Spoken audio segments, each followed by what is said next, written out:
నమస్తే రమగారు. నమస్తే జయ. శ్రీరామనవమి శుభాకాంక్షలు రమగారు. శ్రీరామనవమి శుభాకాంక్షలు జయ. సుమన్ టీవీ ప్రేక్షకులందరికీ ఆ రామచంద్ర ప్రభు అనుగ్రహం సదా సంపూర్ణంగా ఉండాలని కోరుతూ పండుగ శుభాకాంక్షలు. శ్రీరామనవమి మనకి ఉగాది అనగానే వెంటనే నవమి కూడా గుర్తొచ్చేస్తుంది కదండి. వెంటనే విత్ ఇన్ వీక్లో వచ్చేస్తుంది. నవమి అనగానే మనకి భద్రాద్రి రాముడు గుర్తొచ్చేస్తాడు. ఆయన కళ్యాణం అంగరంగ వైభవంగా రాష్ట్రం నలుమూలల నుంచి, ఇరు తెలుగు రాష్ట్రాల నుంచే కాకుండా పక్కనున్న ఇటు కన్నడ, తమిళనాడు వాళ్ళు, కర్ణాటక వాళ్ళు అందరూ వచ్చి కూడా కళ్యాణాన్ని తిలకిస్తూ ఉంటారు. మీరు ఎప్పుడైనా వెళ్ళారా కళ్యాణానికి? చిన్నప్పుడు ఏమైనా అవకాశం దొరికిందా? చిన్నప్పుడు మా అక్కయ్య వాళ్ళు వెళ్ళుంటారులే జయ. నాకు ఊహ తెలిసాక మేము భద్రాచలం వెళ్ళటం తక్కువే. నేను పుట్టకముందు మా తాతగారు ఎన్ని సంవత్సరాలు భద్రాచలంలో ఉన్నారు. మా అక్కయ్యలందరూ భద్రాచలంలో ఉన్నవాళ్లే. నేనే కొంచెం తక్కువ. బహుశా చివరి వాళ్ళకి కాస్త ఆ అవకాశం తక్కువ లభించింది. మా పెద్దక్కయ్యలకి, మా అన్నయ్య, మా నాన్నగారు, అమ్మ, తర్వాత తాతగారు, నాయనమ్మ వీళ్ళంతా బాగా మా చుట్టుపక్కలలో చాలామంది తాతగారితో పాటు అక్కడ ఉండేవాళ్ళు. ఆ చిత్రకూట పర్వత మండపము అవన్నీ నిర్మాణము, కొత్త మెట్లు, ఆ నిర్మాణాల పనులలో తాతగారు అక్కడ ఉండటం వల్ల బాగా ఉన్నారు మా వాళ్ళంతా. ఏటా సీతారామ కళ్యాణాన్ని రేడియోలో వినటం బాగా చిన్నప్పటి నుంచి జ్ఞాపకం నాకు. రేడియోలో వచ్చేది కదా, అది బాగా వినేవాళ్ళం. టీవీ దూరదర్శన్ పెరిగిన తర్వాత దూరదర్శన్లో కూడా ఎన్నేళ్ళలో చూసాం. నేను ఇప్పటికీ టీవీ ఆన్ చేసుకుని కూర్చుంటా. కళ్యాణం మొత్తం చూస్తాను, ఎక్కడ మిస్ గాను. ఇప్పుడు 3-4 కళ్యాణాలు కూడా 3 ముక్కలుగా అన్ని చోట్ల కెమెరాలు పెట్టేసి అన్నీ చూపిస్తారు కదా. ఎక్కడిదైనా సరే సంపూర్ణంగా కళ్యాణం చూస్తాను నేను. మంచి అవకాశం. అవును, టీవీలో వచ్చాక అద్భుతమైన అవకాశం కదండి. మీడియా మనకి వచ్చి పైగా మనం అక్కడికి వెళ్తే ఆ జనసందోహంలో ఏమిటైపోతున్నామో తెలియకుండా ఉంటాం. సాన్నిధ్యంలో ఉన్నాము. క్షేత్రంలో ఉండటం వల్ల వచ్చే ఆ పవిత్ర భావన ఉన్నప్పటికీ కంటితో మనం బాగా నేరుగా చూసేస్తున్నది భావన తెలీదు, అర్థం కాదు, గందరగోళంగా ఉంటుంది. అదే మనం టీవీలో అనుకో, ఇక రెండో పని చేయకుండా తదేక ఎక్స్పీరియన్స్ అది కదా. చాలా శాటిలైట్స్ లో వర్క్ చేశా కదా, ప్రతి సంవత్సరం లైవ్ కి వెళ్ళేదాన్ని రమ్మగారు. అక్కడ ఉండి చేస్తుంటే అంటే మేము కొంచెం జనంలో కాకుండా ప్రత్యేకంగా మీడియా వాళ్ళకి ఒక సపరేట్ ప్లేస్ ఉంటుంది కదా, దగ్గర నుంచి కళ్ళతో చూస్తూ ఉంటే అబ్బా అసలు ఆ అనుభూతి మాటల్లో చెప్పడం. దాదాపు ఒక 7-8 సంవత్సరాలు వెళ్ళాను నేను. ఒక సంవత్సరం, నెక్స్ట్ ఇయర్ ఇంకొకరు, ఆ నెక్స్ట్ ఇయర్ నేను, అట్లా అద్భుతం రమ్మగారు. ఒక్కసారైనా కళ్యాణాన్ని మాత్రం కళ్ళతో చూడాలి. మహా అద్భుతం. మేమేం చేస్తున్నామంటే, మేము మా ఇంట్లోనో, అక్కయ్య వాళ్ళ ఇంట్లోనో, మా వేద పాఠశాలలోనో ఎక్కడో చోట సీతా కళ్యాణం చేసుకుంటున్నాం మేము. ఖచ్చితంగా సీతా కళ్యాణం జరుగుతుంది. ఆ కళ్యాణానికి అక్కడికి వెళ్ళకపోతే నేను ఇక్కడ టీవీలో పెట్టుకుంటాను. పీటల మీద కూర్చుంటారండి? పీటల మీద కూర్చుంటారు. కళ్యాణం అనగానే మనకి మేము కూర్చోవటము, అక్కయ్య వాళ్ళు ఎవరైనా కూర్చోవటము, మా మరిది గారి శిష్యులు ఎవరైనా పాఠశాలలో వాళ్ళు ఎవరైనా కూర్చోవటం, ప్రతి మంత్రం ఒక అక్షరం పోకుండా సమస్తమైన మంత్రాలు వినటం. మా వాళ్ళు అంకురార్పణ నుంచి చేస్తారు. ఉగాది పండగ ముందు రోజు, ఆ రోజు పొద్దుటి నుంచి అంకురార్పణ మొదలుపెట్టి ప్రతిరోజు సేవాకాలం నడుస్తుంది ఏదో ఒకటి రాముల వారిది. కళ్యాణం నాడు కళ్యాణం చేస్తాం, దశమి నాడు పట్టాభిషేకం కూడా చేస్తారు. రమగారు, ఇది సీతారాముల కళ్యాణం చూస్తే వివాహం కాని వారికి వివాహం జరుగుతుందనేది వింటూ ఉంటాం కదండి.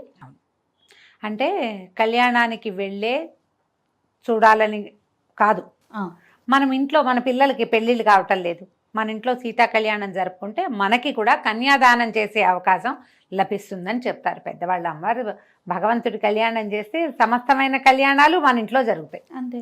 కళ్యాణం అంటే వివాహం అనే కాదుగా, శుభాలు కూడా అన్ని రకాల శుభాలు జరుగుతాయి.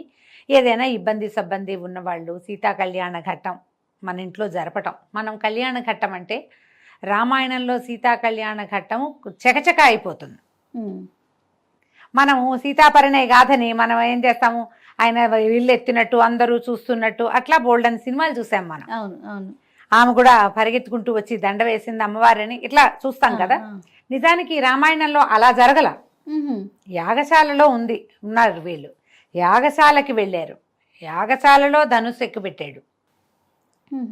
ఈ ధనుసు వీర్యశుల్కగా మా అమ్మాయిని నిశ్చయించాము. మా అమ్మాయిని వీర్యశుల్క, ఎవరైతే మహత్తరమైన పరాక్రమవంతుడు ఉంటాడో, ఈ విల్లుని ఎక్కుపెట్టగలిగిన వాడు ఎవరుంటారో వారికి మా కన్యనిచ్చి వివాహం చేయాలని భావిస్తున్నాను అని చెప్పారు జనకులు వారు. ఈ విల్లు విరిగింది. ఈయన ధనుర్భంగము, శివధనుర్భంగం ఎట్లా జరిగింది? ఆయన విరుద్ధామనుకోలేదు కదా, ఎక్కువ పెట్టడానికి ప్రయత్నం చేశారు. ఆ రామ ధను పశ్య అంటారు, ధనుస్సుని చూడమన్నారు. ఒక ధనుస్సుని చూడాలంటే ఊరికే చూడడం కాదు, మనమైతే మామూలుగా చూస్తాం. ఈ కోదండ విద్య వచ్చిన వాడు ఏం చేస్తాడు, ఏమిటి దాని పాటి, దాని శక్తి ఏమిటి, దాని సత్తా ఏమిటి, ఎక్కడ దాని తాలూకు పవర్ ఉంది అనేది, తర్వాత ఎంత ధనుస్సు సారించగలుగుతామో అనేది చూడాలనుకుంటారు. మనం ఏ వస్తువుని ప్రయోగించడం నేర్చుకున్న వాళ్ళు దానిని పరిశీలించాలంటే, దాన్ని చూడడం అంటే దాని శక్తిని పరీక్షించటమే కదా. రాముల వారు ఆ ధనుస్సు ఎత్తి ఆ తాడు ఒక చోట కట్టి ఉంటుంది కదా, అల్లె త్రాటిని బిగించబోయారు. మామూలుగా తాడు ఇట్లా కట్టి ఉండదు, ఒకవైపు పెట్టి ఉంటుంది. ధనుక్కోటి అంటారు దాన్ని, ఒక చోట ఉంటుంది దాన్ని. ఆ తీసి కొక్కికి తగిలించాలి, రెండో వైపుకి బిగించాలి ఇట్లా. అవునండి, కొక్కానికైనా తగిలిస్తారు, లేకపోతే దానికేసి ఇట్లా చుడతారు, ఒక బలంగా ఒక గురువు లాంటి దాంట్లోకి వేసి చుడితే అది బిగిస్తుంది అనమాట. అది లాగాడు ఆయన. లాగితే ఈ లాగిన సత్తా భగవంతుని చేతిని అది ఓర్చుకోలేకపోయింది, ధనస్సు విరిగింది. ఎక్కుపెట్టిన వాడికి ఇస్తానంటే వీళ్ళు విరవగా, అంటే ఎక్కుపెట్టేవాడే భూమి మీద లేడు ఎవరు అక్కడ. అలాంటిది దాన్ని ఎడం చేత్తో పట్టుకుని కుడి చేత్తో విరవగలిగిన వాడు మహానుభావుడు కదా. అంతేగా. ఈ పిల్లని ఇస్తామన్నారు. అప్పుడు ఈయన ఏం చెప్పారు రాముల వారు, మా తండ్రి అనుమతి కావాలి వివాహం చేసుకోవటానికి. తండ్రి అనుమతి లేకుండా వివాహం చేసి మీరు మీ కన్యని ఇచ్చినా నేను పుచ్చుకోను.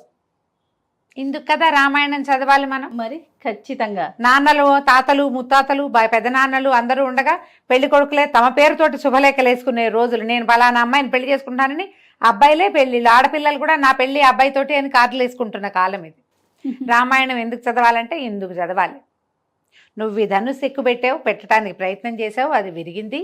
ఈ ధనుస్సును ఎక్కుపెట్టిన వాడికి మా అమ్మాయిని ఇస్తామంటే ఇంకో అబ్బాయి ఏం చేస్తాడు, ఎగిరి గంతేసి అలాగే అంటాడు. ఎదురున్నవాడు జనకుడైనా, తనతో ఉన్నవాడు విశ్వామిత్రుడైనా మా నాన్న ఒప్పుకోవాలని చెప్పారు రాముల వారు. ఇందుకు మనం రామాయణం వినాలి, చదవాలి, సీతా కళ్యాణాన్ని చూడాలి కన్నులారా. చూసి అప్పుడు మనకి కదా మన జీవన సాఫల్యం లభించేది. అప్పుడు దశరథుల వారికి కబురు చేస్తే ఇలాగ వివాహం చేయదలుచుకున్నాం, ఇలా జరిగింది, ఈ ఉత్తరాలు రాశారు. వెంటనే వాళ్ళు కుటుంబంతో సహా వచ్చి వివాహం చేసుకున్నారు. చేసుకుని అప్పుడు తర్వాత ఇద్దరమ్మ అబ్బాయిలకి కూడా, ఈయనకి లక్ష్మణ స్వామికి ఇంకొక తమ్ముడు కూతుర్ని ఇస్తామని, భరత శత్రుఘ్నులకి ఇంకో ఇద్దరు కుమార్తెలున్నారు, తమ్ముడు శృతధన్వుడు ఆయన కుమార్తెల్ని ఇవ్వడానికి ఇది 4 వివాహాలు ఒక వేదిక మీద చేసి 4 పిల్లల్ని వెంబడి పెట్టుకుని తీసుకెళ్లారు. ఇలా జరిగింది కళ్యాణం. అయితే ఇలా జరిగింది. మనం ఇప్పుడు ఈ సీతా కళ్యాణాన్ని మనమే మన ఇంట్లోనే చేయదలుచుకుని మన సీతాదేవిని మన కూతురుగా భావించి ఆమెని రాముల వారికి కన్యాదానం చేస్తే, అంటే క్రియే చేస్తాం. ఇక్కడ ఆ గోత్రనామాలన్నీ జనకుల వారివి, దశరథుల వారివే చెప్పుకుంటాం. కానీ ఈ క్రియ ఉంది కదా, వివాహ క్రతువు, అది మనం చేయటం వల్ల మనకు కూడా ఈ పిల్లలకి కన్యాదానం చేసే ఫలితం అవకాశం లభిస్తుంది. కుమారులకి వివాహాలు కాకపోయినా, సంతానం కలకపోయినా, ఇంట్లో ఏవైనా రకరకాల సమస్యలు, సమాధానం లభించని కొన్ని ప్రశ్నలు ఉంటూ ఉంటాయి కుటుంబాల్లో. సంసారం కదా ఇది, వాటన్నిటికీ సమాధానం లభిస్తుంది అని చెప్తారు. కాబట్టి అవకాశం ఉన్నవాళ్ళు మన ఇళ్లల్లో చేసుకోవచ్చు. ఎక్కడైనా శ్రీరామనవమి పందిళ్లలో కళ్యాణం జరుగుతుంటే అందులో మంది కూడా ₹1 ఖర్చు పెట్టి ఆ సమయానికి వెళ్ళి దగ్గర కూర్చుని సీతామహాసాధ్వి ఎట్లా రాముల వారిది అయిపోయిందో కంటితోటి చూస్తే మంచిది. ఆ మంత్రం చెవిన పడితే మనకు కూడా శుభం జరుగుతుంది. ఇంట్లో పూజా విధానం ఏ విధంగా చేసుకోవాలి రమ్మగారు? కళ్యాణం చేయలేకపోతాము, నవమి రోజు మనం ఇంట్లో పూజ, రాముల వారి పటం, ఇది మామూలుగా మనకి పట్టాభిషేక ఘట్టం ఉన్న పటాలు కనపడతాయి. సీతారామ లక్ష్మణ శత్రుఘ్నులు 4, తర్వాత ఏమో కొన్ని పటాల్లో వినాయకుడు పరమేశ్వరుడు ఉన్నట్టుగా కూడా కనిపిస్తారు. అదే బ్రహ్మ శివుడు ఇద్దరు ఉన్నట్టు, వినాయకుడు ఉన్నట్టు, తర్వాత ఆంజనేయ స్వామి పాదాలు చెందుతున్నట్టు, సుగ్రీవుడు ఉన్నట్టు, విభీషణుడు ఉన్నట్టు కనపడతాయి. అట్లాంటిది పూర్తి ఘట్టం ఉన్నా మంచిది. లేదా సీతారామ లక్ష్మణులే ఉన్న పటమైనా సరే, ఏదో ఒక రాముల వారి పటం, భద్రాచల పటం కూడా దొరుకుతుంది కదా మనకి. భద్రాచలంలో అయ్యవారు ఎట్లా సేవింపబడి ఉంటాడు, ఎలా సాయించుంటాడు, ఎట్లా కూర్చుని ఉంటారో అలాంటి పటం ఉన్నా మనకి పర్వాలేదు. ఏదైనా ఒక పటం పెట్టుకోవటం, రాముల వారికి గంధం పుష్పాలతోటి అలంకారం చేసి పటానికి శ్రీరాముడికి సంబంధించిన ఏ స్తోత్రాన్నైనా చదువుకుని కొంచెం పానకము, వడపప్పు నివేదన చేసుకోవటం, ఒక కొబ్బరికాయ కొట్టడం, 4 అరటిపళ్ళు పెట్టడం, రాముడికి సంబంధించిన ఏ స్తోత్రమైనా చదువుకోవటం. నా వరకు నేనైతే రామాయణం చదవండి అని చెప్పాలనుకుంటాను. శ్రీమద్ రామాయణాన్ని ఏదో ఒక్క ఘట్టం చదువుకోవచ్చు, సీతా కళ్యాణ ఘట్టమే చదువుకోవచ్చు, చిన్నదే ఘట్టం, పెద్దది కాదు. శ్రీరామ గుణవర్ణనం, అయోధ్యకాండలో మొదటి 2 సర్కలు చదువుకోవచ్చు. ఇవన్నీ మన వల్ల కాదు. సంక్షేప రామాయణం చదువుకోవచ్చు. శ్రీరామనవమి నాడు మీరు సంక్షేప రామాయణం దాదాపుగా 100 శ్లోకాలు ఉంటాయి. మొత్తం రామాయణాన్ని 100 శ్లోకాల్లో చెప్పేశారు. ఓహో. ఈ మొత్తం రామాయణాన్ని ఎవరికి చెప్పారో ఇక్కడ చెప్పాలి విశదంగా మనం.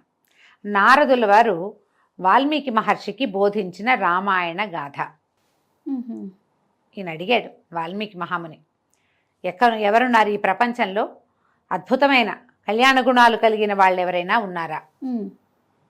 వీర్యవంతుడు, గుణవంతుడు, బుద్ధిమంతుడు, వాగ్మి, బాగా మాట్లాడగలిగేవాడు, పరాక్రమవంతుడు, ధర్మాన్ని పట్టుకున్న వాడు ఎవరైనా ఉన్నాడా అని అడిగితే, నా లేకే నాయన ఇప్పుడే ఉన్నాడు, భూమిని పరిపాలిస్తున్న ప్రభువే, నువ్వు చెప్పిన ఈ కళ్యాణ గుణాలన్నీ కలిగినవాడు అని చెప్పి రాముని యొక్క గాథని నారదుడు ఈయనకి వాల్మీకి ఉపదేశించారు.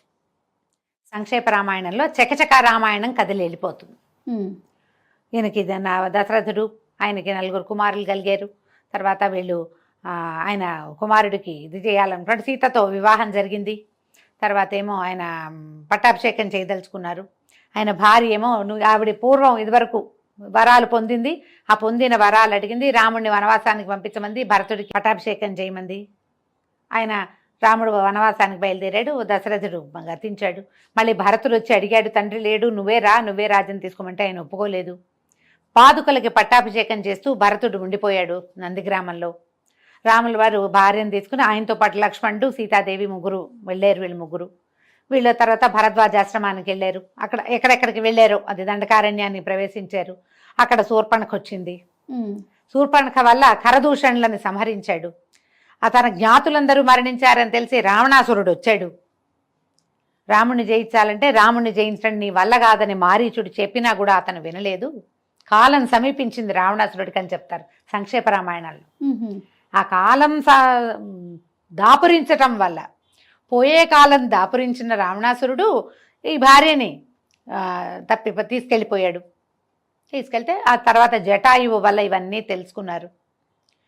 రామలక్ష్మణులు సీత తప్పి వెళ్ళిపోయిందని, అంటే సీతని పోగొట్టుకున్నామని, అపహరించబడిందని, రావణుడని ఫలానా ఒకడు అపహరించాడని ఆమె కోసం వెతుకుతూ వీళ్ళు కిష్కిందకు వచ్చారు. ఆంజనేయుడు, సుగ్రీవుడు, వాలి యొక్క సంహరణము, సుగ్రీవుడికి రాజ్యం ఇవ్వటం, అప్పుడు వాళ్ళు వెతకటం. సంపాతి పేరు కూడా వస్తుంది సంక్షేప రామాయణంలో.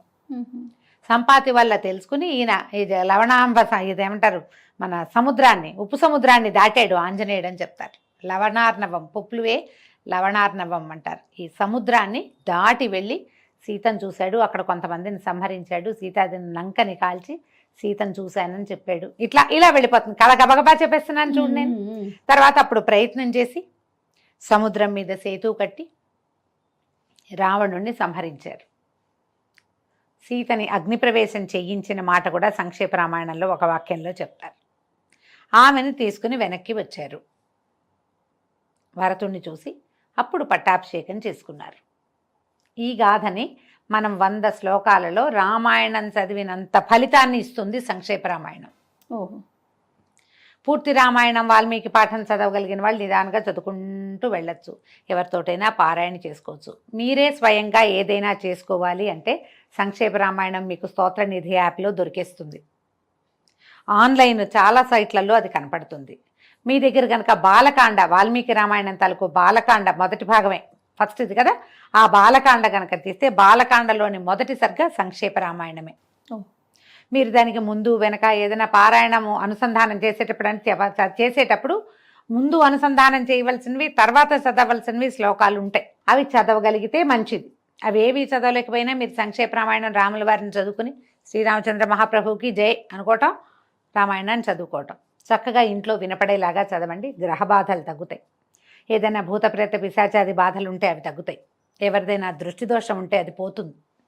మీకే చాలా రకాల మెంటల్ ప్రెషర్స్, టెన్షన్స్ ఉన్నాయి, అవి తీరిపోతాయి. అద్భుతంగా పనిచేస్తుంది సంక్షేప రామాయణం. మిమ్మల్ని మనుషులుగా నిలబెట్టగలదు. అంతే కదా, రాముడు కావాల్సింది కదా, మా అద్భుతమైన పరిపూర్ణ మానవుడుగా నిలబడ్డాడు. రామాయణం అంటే అదే, అంతకంటే ఏం లేదు. ఆయన భగవంతుడుగా చెప్పబడలేదు, భగవంతుడిగా ప్రవర్తించలేదు. పరిపూర్ణ మానవావతారం. ఆయన ఎట్లా మనుషులు ఉండాలో చేసి చూపించాడు. ఆ గాథని మనం సంక్షేపంగా కనుక చదవగలిగితే అద్భుతమైన ఫలితం లభిస్తుంది. మొత్తం దేశమంతా శ్రీరామనవమి రాముల వారి పుట్టినరోజు వేడుకలు జరుపుకుంటే మనం పెళ్లి వేడుకలు కూడా జరుపుకుంటాం తెలుగు వాళ్ళం. మన పద్ధతి వివాహం కూడా చేసుకుంటాం, రాముల వారి కళ్యాణం జరిపిస్తాం. చూడు, మందంటే వివాహం, స్వామివారిది భగవంతుడిది కళ్యాణం కదండి. ఈ భగవంతుడి కళ్యాణం ఎక్కడ జరిగినా వెళ్ళండి, నమస్కారం చేసుకోండి. కళ్యాణాక్షతలు వస్తే నెత్తి మీద వేసుకోండి, శిరస్సు మీద ధరించడం, తర్వాత కాస్త ఒక పొట్లం కట్టి ఇంట్లో అట్టపెట్టుకోవటం. అట్లా ఏదైనా మనం శ్రద్ధతో భక్తితోటి చేసుకుంటే శ్రీరామనవమి చక్కగా సుసంపన్నం అవుతుంది. మేము ఈ అవకాశాన్ని బట్టి ఏదైనా చదువుకోండి. వినడానికి అవకాశం ఉన్న సంక్షేప రామాయణం వీడియోలు కూడా అక్కడక్కడ కనపడుతున్నాయి, ఆన్లైన్లో మనకు కనిపిస్తున్నాయి, ఇంటర్నెట్లో. అలాంటిదైనా ట్రై చేయండి. తప్పకుండా రమ్మగారు. నమస్తే.